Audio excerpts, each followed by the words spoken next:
Welcome back to BNG Hockey, where it's always black and gold. Nothing like starting off your week with some trade rumors. In this video, we're going to talk about Jake DeBrusk requesting a trade from the Boston Bruins. Let's get started. This all started, like most things do in the hockey world, with a tweet from Elliotte Friedman saying that Jake DeBrusk and the team were looking for a fresh start for the player. And it didn't take long for other bits and pieces of information to start coming out. The biggest of those is that Jake DeBrusk's agent himself confirmed to TSN that DeBrusk has requested a formal trade from the Boston Bruins. Now, this should not be too much of a surprise to Bruins fans. This guy has been in trade rumors for the past couple of years. He's been scratched plenty of times, and mostly because he's been extremely inconsistent throughout his entire NHL career. He had 27 goals in the 18-19 season, and it's pretty much been downhill since then. In 261 games, he has 70 goals, 70 assists for a total of 140 points, and this year in 17 games, he has 3 goals, 3 assists for a total of 6 points, and is a -2. And honestly, I don't think he's been that bad this season, and if you watched him in the preseason, you thought he was going to come back and have a great year. And the Bruins have given him so many chances. They really want this player to hit. We don't have to talk about the 2015 draft. It's obvious how bad they were in that draft, but he's arguably the best of the 3 players that they did get, so they really need him to be an effective NHL player. And so far, he hasn't been, especially when he's not scoring.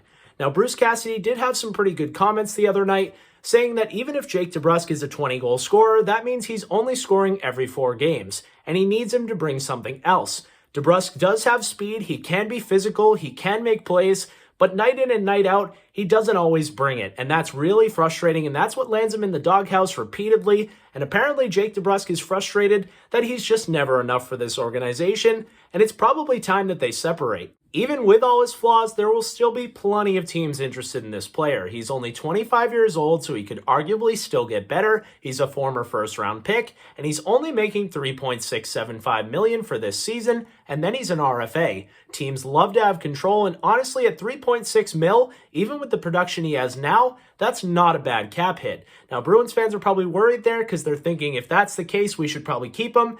I think it's definitely time to move on from this player, and it has been for a while. Sometimes you just have to realize that it's not going to work here.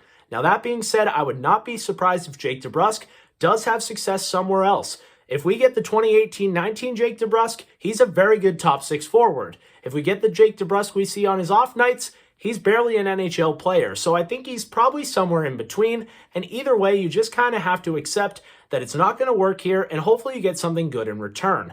Now, I'm not going to even pretend to know what his value is right now, and he definitely shot it down a little bit by requesting a trade because now the whole league knows that he wants out and that the team doesn't want him, and honestly, that's been obvious for a couple years now with how much the Bruins have been shopping him. I think the best thing the Bruins can do is just find another Jake DeBrusk from another team, a guy who maybe has a bit of a ceiling, a higher upside that he hasn't reached, and maybe they're frustrated with, and do a 1-for-1 trade so that you're getting some skill back.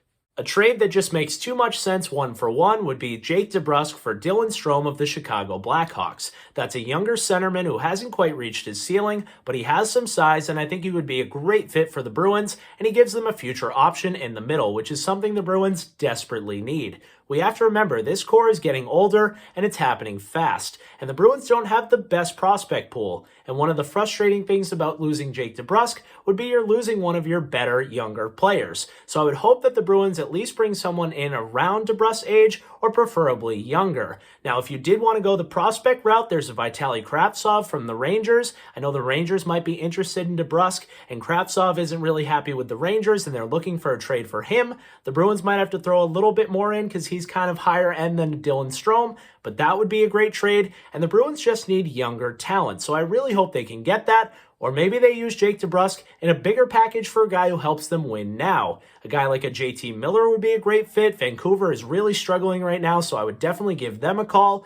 Maybe Kevin Fiala from the Minnesota Wild. I've seen his name out there, and everybody talks about the Edmonton Oilers. DeBrusk would be a perfect fit there. He'd probably score 90 goals playing with McDavid. He's from Edmonton, and I'm not really sure who they'd be willing to give up. I'm not trading him for a guy like Kassian. I don't want an older fourth-line guy. I want somebody preferably younger who can help me replace Jake DeBrusk, and then when DeBrusk becomes good, like 2018-19 DeBrusk, it doesn't sting as much because we have a younger player in return. I'd probably do it for a guy like a Kailer Yamamoto, maybe one of their younger D if we throw a little bit more. Broberg has looked good. So I'm not really sure. Like I said, I don't really know what DeBrusk's value would be, but I know that the Bruins are taking their time with this one, as they should. You shouldn't just rush because the player requested a trade. It is going to be interesting here now that Marchand got suspended and Bleed got hurt. DeBrusk will probably play again, so we'll cross our fingers that he doesn't get hurt. You never want anybody to get hurt, but that would also ruin his value that's already pretty low because he did request a trade, and that's knocked down his value even more than it was before. And the Bruins have been shopping him for quite some time, so it might be hard for Don to get fair value here, but let's hope he can pull it off. Let's hope he takes his time and gets a good return. So let me know your thoughts down below in the comments. Were you surprised to see that Jake DeBrusk requested a trade from the team? What do you think the Bruins should get? What would you offer? Leave all that down below in the comments. If you enjoyed this video, make sure to give it a big like, and if you haven't already, subscribe.